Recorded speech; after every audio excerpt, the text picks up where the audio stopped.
Kementerian yang berikut selanjutnya, Kementerian Kesihatan.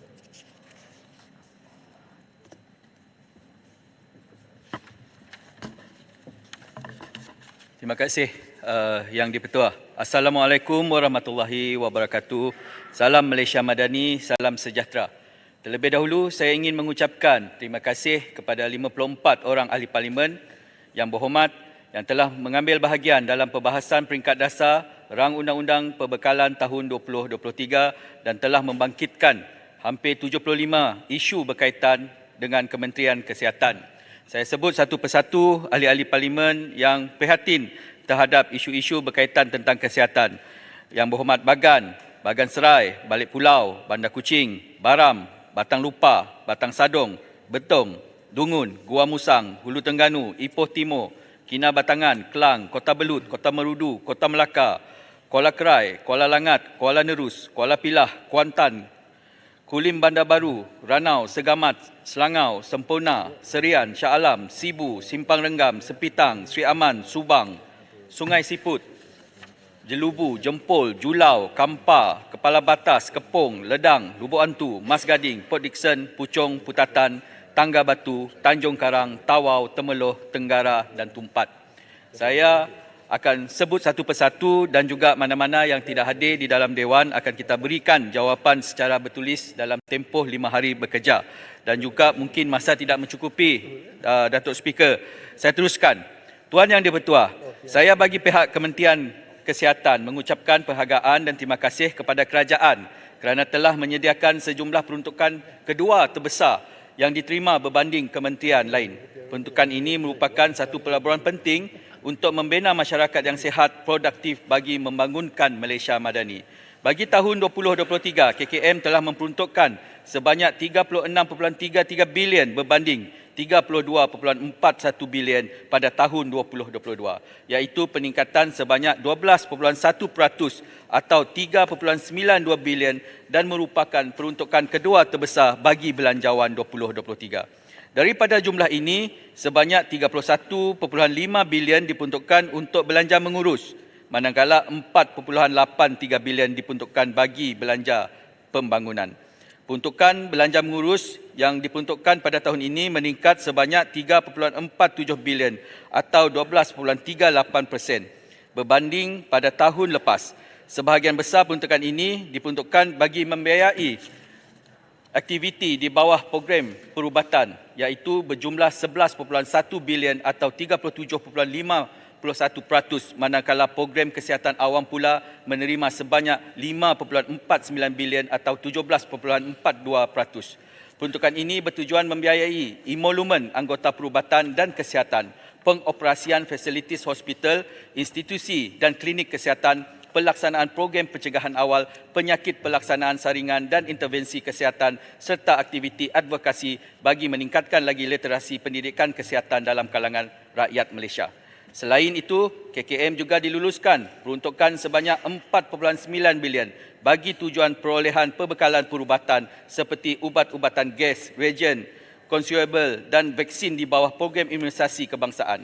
KKM juga mengucapkan setinggi-tinggi penghargaan dan ucapan terima kasih kepada Yang Amat Berhormat Perdana Menteri Kerajaan kerana meluluskan peruntukan tambahan sebanyak 3 bilion ringgit bagi tujuan pelantikan pegawai secara tetap dan kontrak.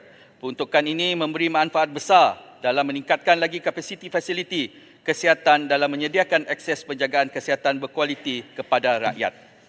Tuan Yang di-Pertua, KKM juga berbesar hati kerana menerima peruntukan di bawah belanjawan pembangunan iaitu sebanyak 4.83 bilion.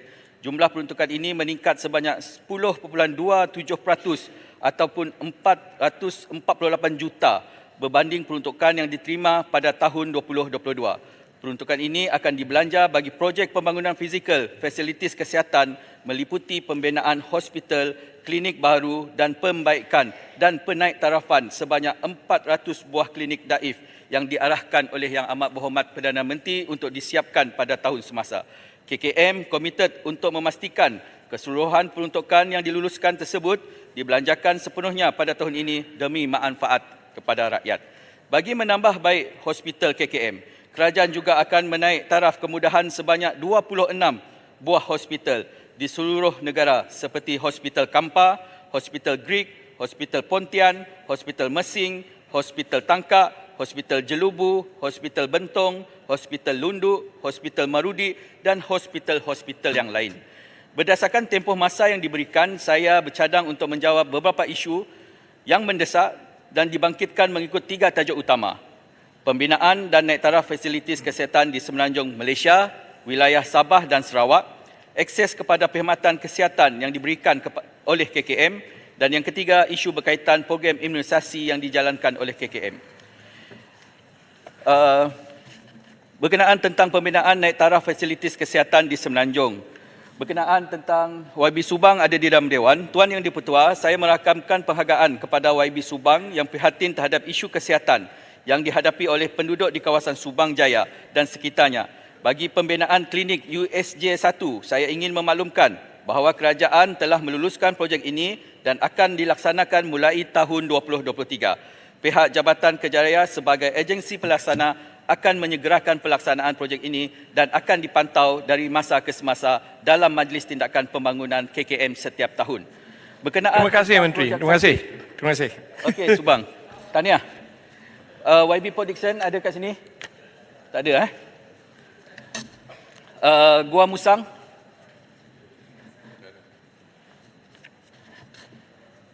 Bagan Serai? Ada. Okey.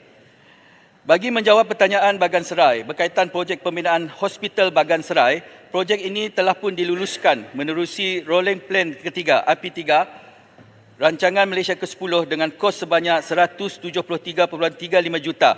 Kerja-kerja pembinaan telah dimulakan pada 2 Januari 2018 dengan jangkaan tarikh siap asal pada 28 Disember 2020. Walau bagaimanapun, berikutan Perintah Kawalan Pergerakan PKP semasa penularan pandemik COVID-19 dan sebab-sebab lain seperti pindaan reka bentuk, projek ini telah diberikan lanjutan tempoh masa EOT sehingga 13 November 2023. Berdasarkan jadual pelaksanaan baharu, projek ini dijangkakan akan siap dan beroperasi secara berperingkat mulai suku pertama 2024. Berkenaan tentang YB Temeloh. Ada YB Temeloh? Okey, kita akan bagikan jawapan secara bertulis. Dan juga kepada Yang Berhormat Maran. Menjawab berkenaan tentang Hospital Maran. Berhubung pembinaan Hospital Maran, KKM telah pun memberikan jawapan secara bertulis. Walau bagaimanapun, saya mengambil kesempatan pada sesi ini untuk memaklumkan projek pembinaan Hospital Maran telah pun diluluskan di bawah Rolling Plan keempat Rancangan Malaysia ke-11 bagi butiran kerja awalan fasilitis kesihatan. Kelulusan ini bertujuan membolehkan kajian kesesuaian tapak dan reka bentuk awal dilaksanakan bagi menentukan anggaran kos projek. Berdasarkan dapatan JKR, menerusi kerja awalan ini didapati tapak yang dicadangkan tidak sesuai berikutan faktor keadaan tanah yang berbukit, mempunyai kawasan takungan air semula jadi dan alur sungai. Projek hospital yang berkapasiti 76 katil ini sekiranya hendak diteruskan memerlukan kerja-kerja tanah yang kompleks, peruntukan kewangan yang tinggi dan keadaan tidak mematuhi konsep value for money. Datuk Yang Bertua, Yang Berhormat. Yang Berhormat Timbalan Menteri, terima kasih kerana menyatakan mungkin hospital ini diluluskan. Saya terlibat daripada mula mengenal pasti tapak Hospital Maran ni. Mulanya 6 tapak telah dikenal pasti dan saya sendiri melawatnya. Kesu Kementerian Kesihatan dah berhenti pun. Dah tak ada pun sekarang. Dan telah diluluskan oleh kerajaan. Kemudian dibawa bawah Menteri Pagu. Teruskan.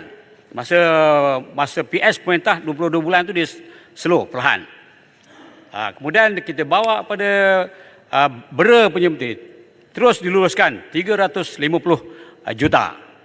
Dan minta maaf Datuk Yang Bertua, seperti mana saya sebutkan, saya dah menghadap kepada Duli Yang Maha Sri pada kebahagiaan Yang Bertuan Agong. Dan Yang Bertuan Agong menitahkan supaya hospital ni dilaksanakan segera dan baginda hendak supaya meletakkan batu asas pada hospital ni.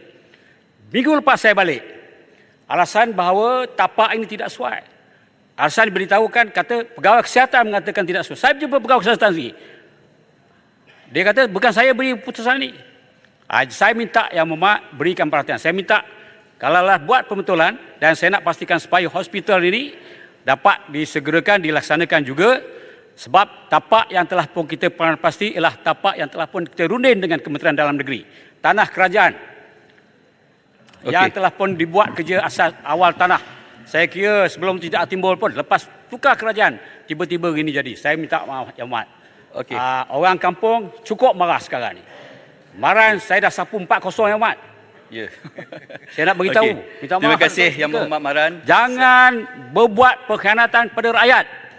Walaupun kita berbeza parti, tapi perkhidmatan untuk rakyat mesti kita utamakan. Sebab Terima itulah kasih, saya Maran. minta Yang Berhormat, Maran tak ada hospital lagi lah. Ada, saya tak kisah Yang Berhormat. Terima kasih Maran. Jadi saya minta berikan keutamaan. Beritahu Perdana Menteri, Menteri Kewangan, berikan keutamaan ke hospital ni.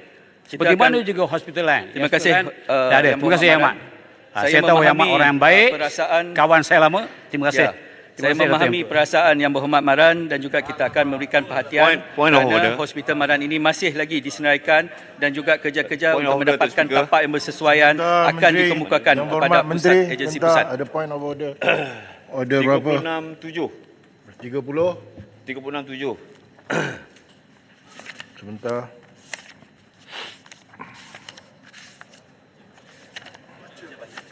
Nama Sri Paduka Baginda Yang di-Pertuan Agong atau nama Raja-Raja Melayu atau tuan-tuan yang terutama yang di-Pertua Negeri tidak boleh digunakan bagi mempengaruhi Majlis Mesyuarat. Yang Berhormat Tampin, saya ambil maklum. Yang Berhormat Maran, sila bangun. Yang Berhormat Maran, Yang Berhormat, Datuk Yang Pertua, Berhormat- Yang Berhormat tak tahu sejarah, jangan bercerita. Yang Berhormat Saya- Maran. Ini bukan soal sejarah, ini point of peraturan. order. Ya, ya, Bukan okey, kira okey. sejarah. Yang Berhormat Maran, Yang Berhormat Tampin telah membangkitkan isu peraturan. Setelah disemakkan, Dewan sila dengar ya. Nama Seri Paduka Baginda Yang di-Pertuan Agong, ini 36-7 ya. Nama Seri Paduka Baginda Yang di-Pertuan Agong atau nama Raja-Raja Melayu atau tuan-tuan yang ditama yang di-Pertua Negeri tidak boleh digunakan bagi mempengaruhi Majlis Mesyuarat. Dari tangkapan saya mempengerusikan majlis ni, apa yang telah dinyatakan Yang Berhormat Maran itu melanggar peraturan ini, pohon tarik balik. 40-40. Jelas ya? Tak apa. Tarik balik. Saya terbuka Yang Berhormat. Saya nak ceritakan sejarah. Tarik balik Tak apa, je lah. nantilah. Nak Tarik sabar, Yang Berhormat je ni lah. hak saya. Yang Sila Berhormat- dulu. Saya tarik balik. Yang Berhormat- Saya Bukan orang hak muda. Maran. Yang Berhormat Tak Tampin. apalah. Speaker. Saya dengan speaker tu Yang lah. Berhormat Saya akan Tampin. tarik balik. Yang Berhormat Tampin. Ya, saya Yang Berhormat speaker. Saya menghormati undang-undang.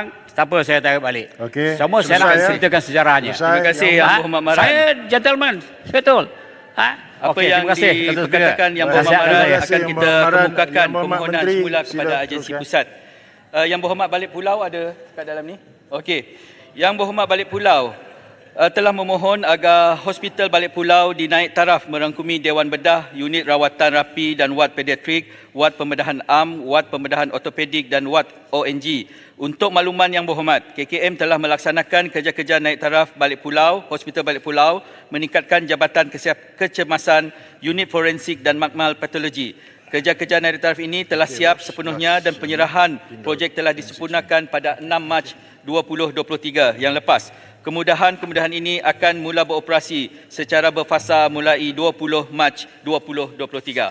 Pada masa ini, saya ingin memaklumkan bahawa kadar penggunaan katil BOR di Hospital Balik Pulau yang berkapasiti 76 katil ini hanyalah sebanyak 53.84 sahaja, iaitu di tahap sederhana. Bagi memenuhi keperluan perkhidmatan berkaitan kepakaran tertentu, perkhidmatan ini disediakan semenjak tahun 2019 menerusi kluster pulau yang mana Hospital Pulau Pinang menjadi hospital peneraju lead hospital. Perkhidmatan yang disediakan secara in-house meliputi bidang kepakaran perubatan am pada setiap hari bekerja, kecemasan dan trauma pada setiap hari bekerja, perkhidmatan rehabilitasi sebanyak 2 kali seminggu dan perkhidmatan kepakaran geriatrik sekali seminggu. YB Kampa ada? Okey. YB Kampa telah menyentuh mengenai pembinaan hospital Kampa yang baru dan menyatakan bahawa 3 lokasi tapak pembinaan hospital telah dikenal pasti dan telah dimuktamadkan oleh Kerajaan Negeri Perak.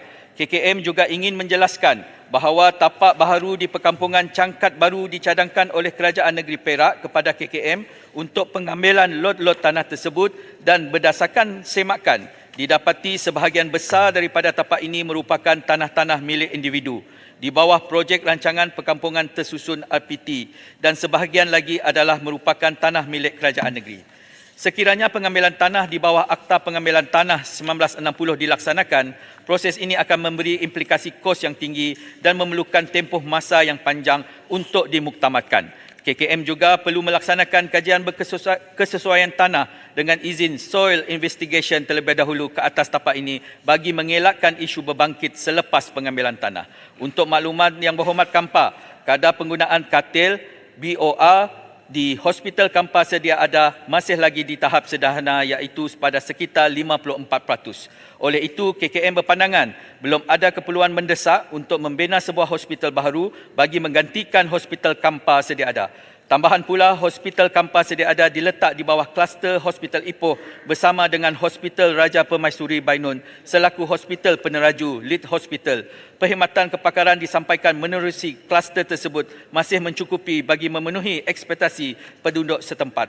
Walau bagaimanapun, untuk makluman ahli yang berhormat, Hospital Kampa telah dimasukkan sebagai salah sebuah daripada 26 hospital yang akan ditambah baik seperti yang saya nyatakan pada permulaan tadi.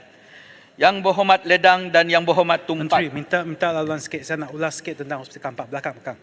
Okey, ulas sikit. Yang pertama, yang tentang kos yang tinggi untuk pengambilan tanah, saya rasa itu tidak betul. Sebab dalam sidang DUM Perak, Exco telah nyatakan kos untuk pengambilan tanah itu hanya 1.5 juta sehingga 2 juta. Saya rasa itu bukan satu masalah. Yang kedua, tentang katil yang kurang tu oleh kerana Hospital Kampa tu sudah tidak sesuai. Ia terletak di atas bukit, ada 2 bangunan, sudah tak ada pergerakan tanah dan baru-baru ini Exco Kesihatan telah buat pengumuman bahawa air pun tak ada. Air pun tak boleh naik bukit. Jadi saya rasa mengapa kadar penggunaan katil itu rendah? Sebab kemudahan itu sudah tak ada. Tak ada doktor pakar. Oleh itu, kesemua pesakit terpaksa pergi ke Ipoh. Jadi rasa keperluan mendesak itu tidak ada apa-apa ragu. Saya rasa ini adalah satu projek yang kita mesti lakukan. Terima kasih Yang Berhormat Kampa. Berkenaan tentang semakan harga tanah tadi, saya akan ambil maklum dan akan berikan jawapan secara bertulis. KKM menghargai keprihatinan Yang Berhormat Ledang dan YB Tumpat berhubung keadaan klinik kesihatan Bukit Gambir dan klinik kesihatan wakaf baru yang menghadapi kekangan ruang dan isu kesesakan kedatangan pesakit sehingga 400 orang sehari.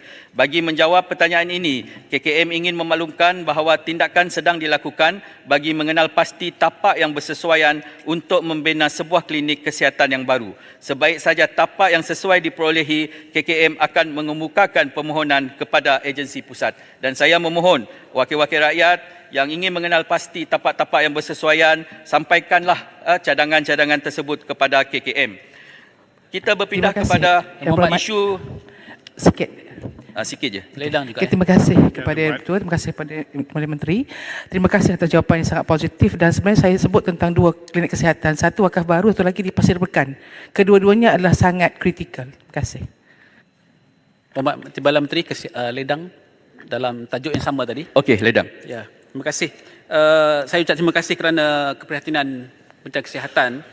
Sebenarnya isu klinik kesihatan tak ada tapak atau ada ni dah isu lama. Kalau di klinik kesihatan Bukit Gambir, sebenarnya tapak pun sudah ada.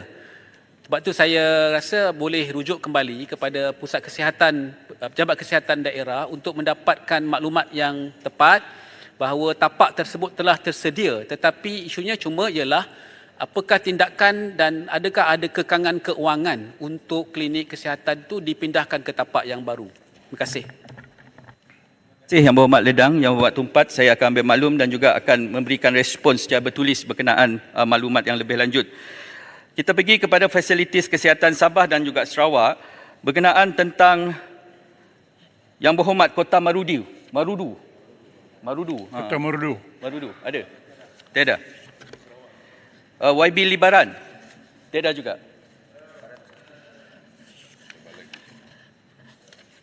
YB Baram, okey. Yang Berhormat Betong, ada. Betong Sarawak. Yang tu Bentong. Okey. Yang Berhormat YB Serian.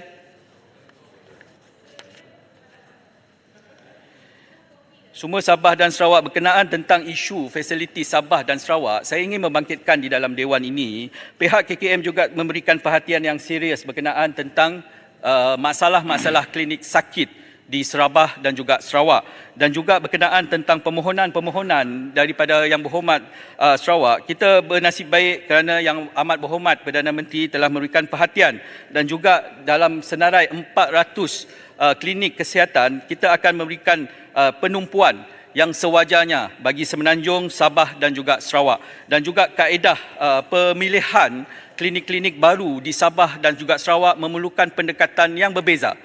Sebagai contoh apa yang kita dapati di Semenanjung, contoh klinik Kota Damansara tidak memerlukan kos yang besar, menggunakan pakai bangunan sedia ada ataupun rumah-rumah kedai yang mencukupi, dan juga konsep ini dapat kita bawa masuk ke Sabah dan Sarawak untuk menyelesaikan keperluan klinik-klinik daif yang sangat-sangat nazak, kalau saya boleh sebut sebagai seorang Sarawakian dengan izin. Kita terus berpindah kepada berkenaan isu perkhidmatan kesihatan berkualiti. Seterusnya saya ingin beralih kepada isu dan permasalahan berkaitan akses kepada perkhidmatan kesihatan yang berkualiti. Saya ingin menjawab berkenaan tentang Yang Berhormat Hulu Terengganu. Tak ada dalam Dewan, Yang Berhormat Menteri, Batang Lupa. Batang Lupa. Okey, Batang Lupa.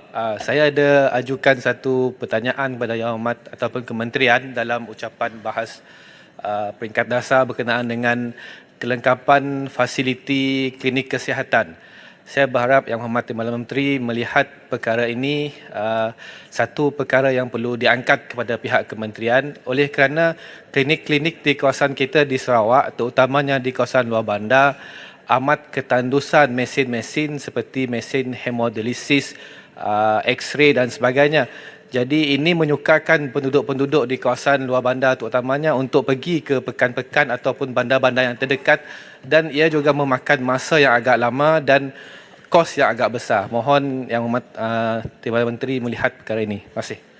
Terima kasih Yang Berhormat Batang Lupa. Isu yang dibangkitkan oleh Yang Berhormat Batang Lupa juga berkait dengan yang dibangkitkan oleh Yang Berhormat Mas Gading berkenaan tentang peralatan seperti hemodialisis, dan juga kita akui bahawa mesin-mesin pusat-pusat hemodialisis ini agak kurang di kawasan pinggir bandar dan juga luar bandar Sarawak. Saya ambil contoh di lawatan kerja saya ke Semunjan, di mana kita dapat melihat pesakit sejauh daripada Sri Aman, memandangkan Sri Aman tidak mempunyai cukup mesin dialisis, terpaksa berulang-alik dalam tempoh 2 jam perjalanan untuk hanya mendapatkan perkhidmatan dialisis. Dan juga bagi menjawab jawapan Batang Lupa dan juga Mas Gading, saya bersekali proses untuk menambah mesin-mesin hemodialisis ini akan dijalankan dalam secara berfasa untuk tahun 2023 sehingga tahun 2024. Saya ingin pergi kepada isu yang dibangkitkan oleh Yang Berhormat YB Kinabatangan. Ada. Walaupun YB Kinabatangan tidak berada di dalam Dewan, saya ingin menyebut sedikit kerana ini adalah sangat bersangkut paut dengan apa yang berlaku di Sabah berkenaan tentang akses kepakaran. Dan pada baru-baru ini Yang Berhormat Exco berkaitan tentang kesihatan telah mengadakan lawatan ataupun kunjungan hormat kepada Yang Berhormat Menteri, dan juga isu-isu yang dibangkitkan adalah berkenaan tentang kepakaran yang sangat-sangat kurang di Sabah. Dan juga antara langkah-langkah yang dicadangkan oleh KKM. KKM telah mengenal pasti beberapa buah hospital yang akan dinarik taraf dari segi perkhidmatan dan kelengkapan. Hospital-hospital tersebut adalah Hospital Tawau dan Hospital Duchess of Kent. Sandakan akan dinaik taraf setara hospital negeri berdasarkan perbincangan MA63 dan kertas putih yang akan dibentangkan oleh KKM. Hospital Lahad Datu dan Keningau akan dinaik taraf kepada Hospital Berpakar Major, dan Hospital Beaufort, Hospital Kota Merudu, Hospital Tuaran akan dinaik taraf sebagai Hospital Berpakar Minor, dan proses ini akan memakan masa dalam tempoh 5 ke 10 tahun. Terima kasih. Tuan Anwar, terima kasih. Oh, Tuan. Ya, okey. Berkenaan tentang isu yang dibangkitkan oleh Yang Berhormat Kuala Langat ada dalam Dewan. Okey. Seterusnya, Yang Berhormat Kuala Langat meminta agar Hospital Banting, semua hospital yang dijadikan sebagai tempat latihan pelajar perubatan diberikan kemudahan yang terbaik untuk menjalani latihan. Untuk maklumat Yang Berhormat, pada masa ini terdapat sebanyak 136 hospital institusi, 351 klinik kesihatan dan 91 pejabat kesihatan di bawah KKM yang dibenarkan bagi menyediakan latihan perubatan di seluruh negara. 11 institut pengajian tinggi awam, 20 IPTS. Kebenaran penggunaan fasilitis ini dibuat melalui Memorandum of Agreement MOA yang dimertai antara KKM dengan IPTA dan IPTS bagi membolehkan pelajar perubatan mendapat pendedahan awal klinikal dan pengalaman tambahan.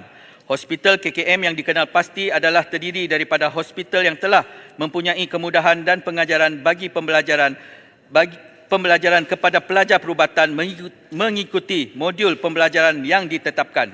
Misalnya, pelajar perubatan dibenarkan mengikuti rondaan wad, berinteraksi dengan pesakit, mengikuti klinik, pembedahan dan sebagainya bersama pakar perubatan KKM yang dilantik sebagai pensyarah sambilan oleh IPTA dan IPTS.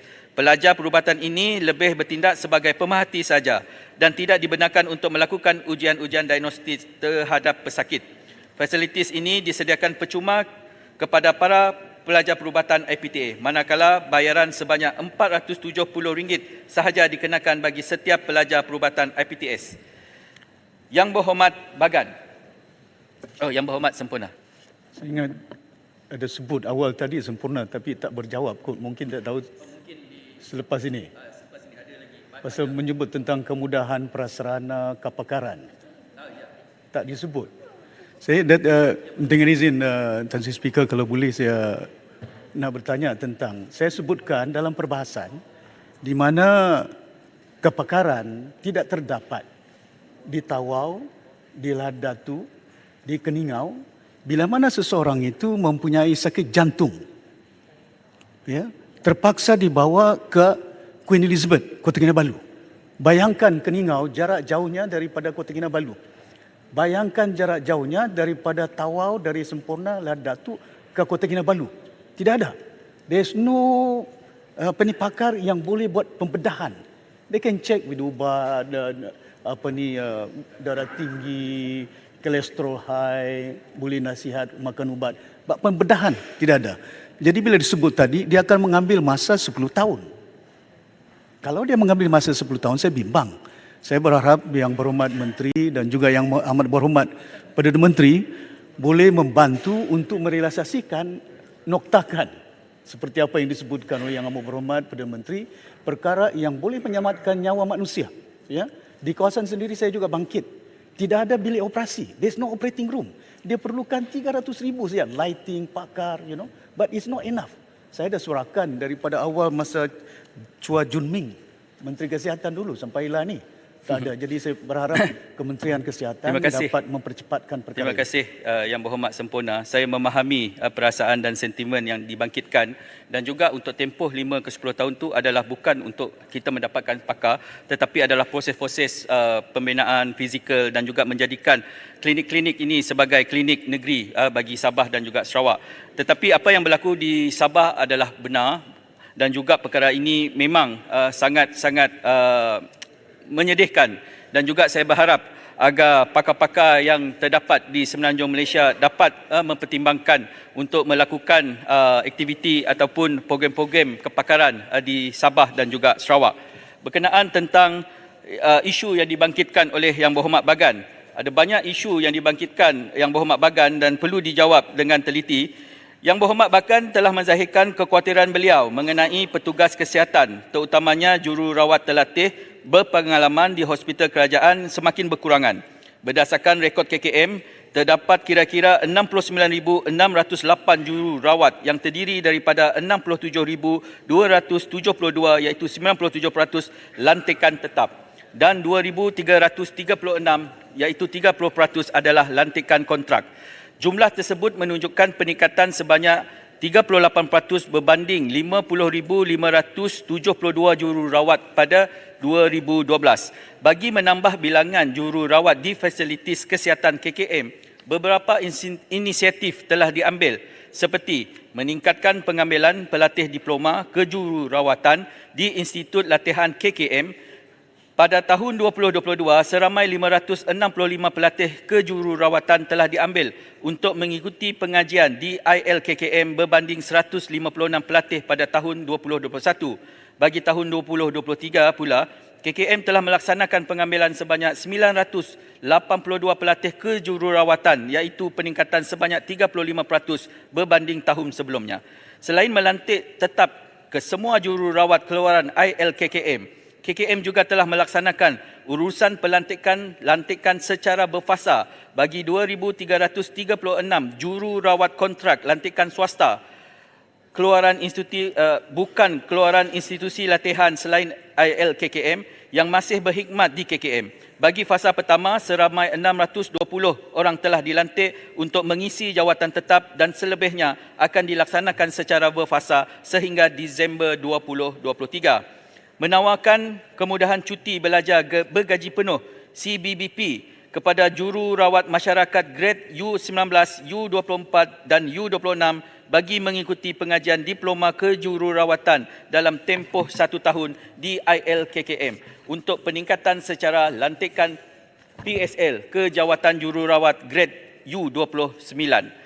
KKM sentiasa memberi perhatian kepada kebajikan penambahbaikan laluan kerjaya, skim perkhidmatan jururawat dan juga skim perkhidmatan yang lain. Namun begitu, KKM tidak boleh menghalang mana-mana petugas kesihatan termasuk jururawat daripada meletak jawatan selepas mendapat tawaran yang lebih baik di luar KKM ataupun di luar negara.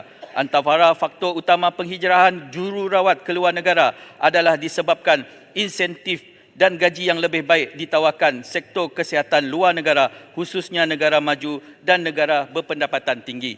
Dan juga untuk makluman Dewan, jururawat kita, nurses-nurses kita adalah merupakan nurses yang dipandang tinggi oleh negara-negara luar. Tuan Yang di-Pertua, Yang Berhormat Puchong dan Yang Berhormat Bagan, masing-masing telah menyentuh berkenaan tentang program vaksinasi HPV dan vaksin COVID-19. YB Puchong menyatakan bahawa sejak sekolah ditutup, susulan penularan wabak COVID-19, lebih daripada 500,000 kanak-kanak perempuan telah terlepas suntikan vaksin HPV dan telah mencadangkan agar kerajaan memulakan semula program imunisasi HPV dan melaksanakan program catch-up untuk mereka yang terlepas suntikan HPV. Terima kasih atas keprihatinan Yang Berhormat Puchong. Untuk makluman Yang Berhormat, pada tahun 2021, KKM tidak dapat membuat perolehan bekalan vaksin HPV ekoran gangguan bekalan vaksin HPV di peringkat global. Dan ini telah mengganggu pelaksanaan pemberian imunisasi HPV kepada murid perempuan sekolah tingkatan 1 ataupun remaja perempuan berumur 13 tahun bermula tahun 2021. Bagi meneruskan program HPV pada tahun 2021, KKM menggunakan stok vaksin sedia ada untuk menyuntik murid perempuan tingkatan 1 kohort 2021 daripada kira-kira 222,000 murid perempuan tingkatan 1 kohort 2021, sekurang-kurangnya 34,000 orang iaitu 15.7% daripada mereka telah menerima dos 1 vaksin HPV. Ini bermakna masih terdapat 187,000 ataupun 84.3% murid perempuan tingkatan 1 kohort 2021 yang belum menerima sebarang vaksin sehingga kini. Berikutan, harga vaksin HPV telah meningkat sebanyak 6 kali ganda di peringkat global pada tahun 2022. KKM buat perolehan sebanyak 100,000 dos vaksin HPV pada Disember 2022. Kesemua vaksin tersebut telah diagih ke negeri-negeri diberikan kepada murid perempuan tingkatan 1 yang belum menerima vaksin. YB Puchong juga mencadangkan agar saringan HPV dimasukkan dalam skim peduli kesihatan PKB 40. KKM menyambut baik cadangan ini dan akan meneliti kebolehlaksanaannya dan memandang perkara ini akan melibatkan pertambahan peruntukan sedia ada. Berkenaan isu yang dibangkitkan oleh Yang Berhormat Bagan, izinkan saya menjelaskan sedikit latar belakang mengenai proses mendapatkan segera vaksin keluaran syarikat Pfizer ketika kebanyakan negara di dunia termasuk negara kita dilanda krisis kesihatan dan memerlukan vaksin tersebut bagi meminimumkan kadar kematian akibat COVID-19. Untuk makluman Yang Berhormat Bagan, semasa syarikat pengeluar vaksin memperkenalkan vaksin COVID-19, syarikat Pfizer sebagai salah satu syarikat pengeluar vaksin COVID-19 telah mengenakan terma-terma perjanjian yang standard dan tidak boleh diubah kepada semua negara yang ingin membeli produk vaksin keluaran syarikat tersebut. Pada masa yang sama, keutamaan kerajaan masa itu adalah mendapatkan segera vaksin tersebut bagi memastikan semua rakyat Malaysia mendapat perlindungan vaksin yang mencukupi. Bagi menjaga kepentingan nyawa dan kesihatan rakyat semasa pandemik COVID-19, kerajaan telah membuat keputusan untuk meneruskan perolehan vaksin COVID-19 bagi memastikan negara memperolehi bekalan vaksin COVID-19 yang mencukupi untuk rakyat Malaysia. Dalam masa yang sama, kerajaan juga telah melaksanakan inisiatif dengan menubuhkan tabung bantuan khas kewangan kesan mudarat vaksin COVID-19 bagi memberikan bantuan khas kewangan kepada penerima-penerima vaksin COVID-19 yang mengalami kesan sampingan yang serius selepas menerima suntikan vaksin COVID-19. Warga negara Malaysia yang menerima vaksin COVID-19 di bawah program imunisasi COVID-19 kebangsaan PICK dan mendapat kesan sampingan yang serius selepas menerima vaksin COVID-19 layak memohon bantuan khas kewangan kesan mudarat vaksin COVID-19 oleh kerajaan. Menteri Puchong bangun, Menteri. Minta penjelasan YB Menteri. Oh, okey. YB Menteri belum jawab lagi sama ada pada tahun 2023 kita mampu untuk memperoleh vaksin HPV yang mencukupi supaya kita dapat suntikan semua kohort untuk tahun 2023 dan membuat catch up yang untuk yang tahun sebelumnya. Terima kasih Yang Berhormat. Memang berlaku penyelarasan peruntukan kewangan yang sedang diusahakan untuk mendapatkan bekalan vaksin HPV ketika ini. Dan juga saya menyambung berkenaan tentang apa yang dibangkitkan oleh Yang Berhormat YB Bagan. Amount bantuan khas kesan mudarat vaksin COVID-19. Maaf Timbalan Menteri, soalan itu tidak dijawab lagi dan kalau boleh saya tambah atau bertanya, apakah jenis HPV vaksin yang disebut-sebut untuk dibeli itu sebab harganya dan jenisnya pun berbeza. Kalau Gardasil 9 itu agak mampu dibeli dan sesuai untuk semua 3 kohort divaksinasi. Kalau dapat penjelasan, kalau tidak boleh dijawab dengan bertulis. Okey, saya tidak ada maklumat berkenaan tentang perbezaan-perbezaan harga vaksin HPV tersebut, tapi saya akan memberikan jawapan ini secara bertulis ataupun nota-nota yang akan sampai selepas ini.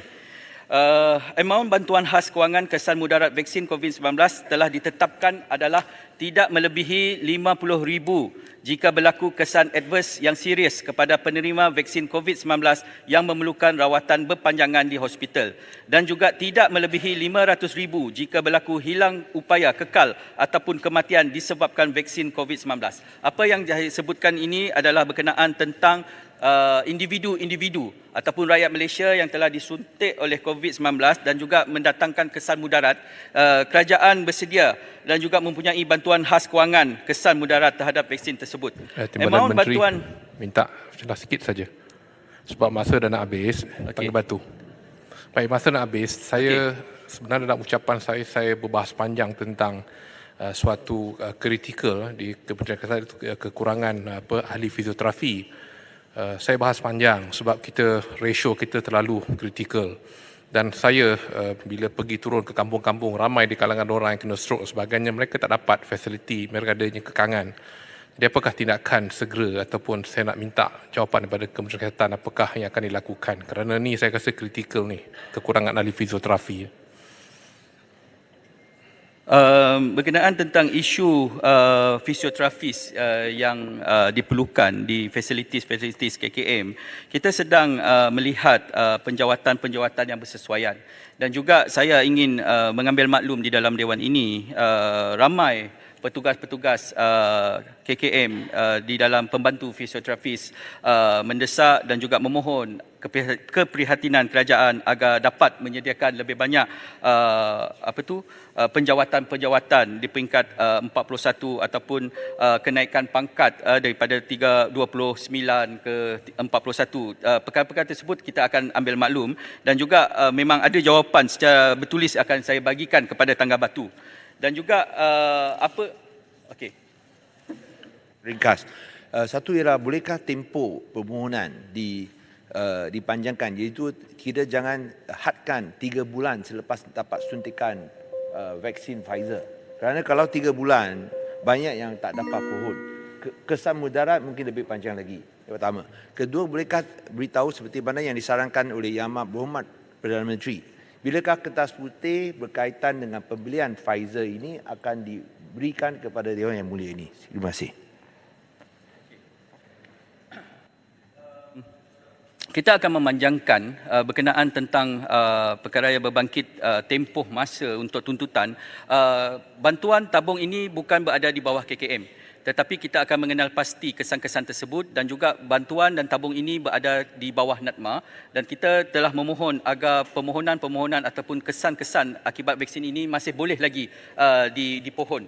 Dan juga berkenaan tentang persoalan bilakah kertas putih berkenaan tentang program vaksinasi ini, kita telah menyediakan draft terakhir dan akan membawa kertas putih ini ke Parlimen dan juga Yang Berhormat Menteri sendiri yang akan memberi kenyataan dan juga membentangkan kertas putih berkenaan tentang vaksinasi itu. Dan Menteri juga sebagai perlukan berapa minit lagi? dalam 15 minit boleh? Tak boleh Menteri. Kalau tak saya beri Ini akan 10 Menteri. minit. Lain-lain tu jawab tulislah Menteri. Okey. Menteri, saya bagi 2 minit lagi boleh? Berapa? 2 minit. Oh, 2 minit. Okey. Sebab memandangkan isu kesihatan Yang lain-lain ini tu adalah jawab tulislah ya. Okey. Tolong. Isu kesihatan adalah merupakan isu yang sangat penting. Saya juga mengucapkan terima kasih kepada Yang Amat Berhormat Perdana Menteri yang juga Menteri Kewangan atas peruntukan yang diberikan kepada KKM. Belanjawan 2023 ini adalah permulaan yang amat positif ke arah peningkatan belanjawan sektor kesihatan kepada 5% daripada KDNK. KKM yakin 5% tersebut dapat dicapai dan dipenuhi oleh kerajaan perpaduan secara berperingkat dalam masa 5 tahun susulan perkembangan ekonomi negara yang semakin pulih dan berkembang pesat. Bagi mengakhiri ucapan pergulungan saya pada hari Yang Amat ini, Menteri, KKM akan Menteri. memberikan komitmen. Sri Aman belakang Pak Menteri. Ya, kita nak gulung. Ke belakang. Menteri nak landing dah. Ya Menteri, saya ada mengemukakan soalan semasa berbahas tempoh hari, iaitu berkenaan dengan kes bunuh diri yang agak tinggi di negara ini. Saya rasa ia penting. Jangan-jangan nanti kita juga yang bunuh diri. Jadi saya minta Yang Amat Menteri mungkin boleh menjawab. Terima kasih Yang Berhormat soalan saya. Memaklumkan banyak masalah kesihatan mental ini dan juga isu bunuh diri akan saya jawab secara bertulis. Tapi yang paling penting, Yang Amat Berhormat Perdana Menteri ke-10 telah meluluskan peruntukan baik pulih 400 klinik daif termasuk hospital di seluruh negara. Sebanyak 340 juta yang diluluskan menyelenggara peralatan perubatan khasnya klinik kesihatan melalui Medical Equipment Enhancement Tenure dengan peruntukan sebanyak 160 juta serta pergantian peralatan perubatan usang berjumlah 100 juta. Peruntukan ini akan membolehkan KKM meneruskan usaha-usaha membaik pulih, meningkatkan lagi kemudahan fasilitis kesihatan sedia ada. Usaha ini sangat diperlukan memandangkan sebahagian besar fasilitis kesihatan terutamanya klinik-klinik kesihatan di luar bandar, kawasan pinggir bandar berada dalam keadaan daif.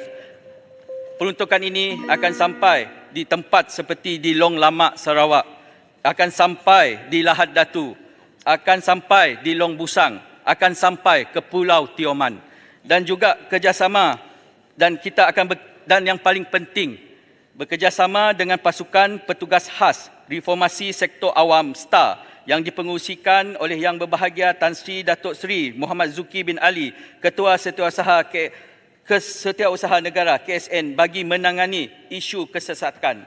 Dan juga terima kasih kepada Yang Amat Berhormat berkenaan tentang 3 bilion akan serba sedikit secara berfasa kita akan menyelesaikan masalah penjawatan doctors, nurses, farmasis dan juga semua skim-skim yang terdapat di dalam kementerian, dan juga Kementerian Kesihatan adalah merupakan satu-satunya kementerian yang mempunyai puluhan skim yang terbanyak di dalam Malaysia ini. Dan juga saya berharap agar Yang Amat Berhormat Perdana Menteri yang ke-10 akan bermurah hati untuk menambah lagi bajet-bajet ataupun belanjawan-belanjawan, dana-dana yang diperlukan, terutama sekali kepada 54 ahli parlimen yang membangkitkan soalan yang saya tidak dapat jawab, dan saya akan bagi jawapan secara bertulis. Sekian, terima kasih. Baik, terima kasih Menteri Kesihatan.